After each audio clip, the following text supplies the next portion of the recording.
என்னன்னா நீங்க போய்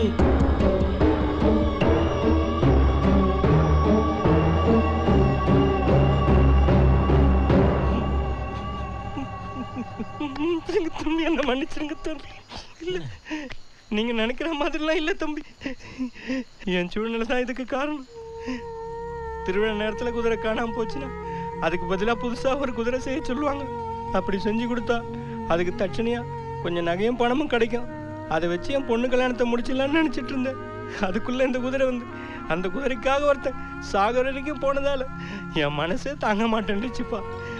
அதான் குதிரையை திருப்பி கொண்டாந்து வச்சலான்னு வந்து அதுக்குள்ள நீங்க பாத்துட்டீங்க. இது ஊருக்காரங்களுக்கு தெரிஞ்சிச்சுன்னா நானும் என் மகனும் நாண்டுகிட்டு தான் சாப்பிடும். நாண்டுகிட்டு தான் சாப்பிடும்.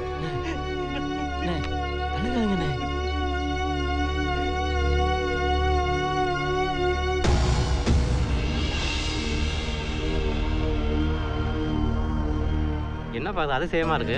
நெச குதிரை மரக்குதிரையா மாதிரி இருக்கு. நீங்க தானப்பா கேட்டீங்க நெச குதிரையில சாமி வச்சு எப்படி ஊர்வலம் போறதுன்னு.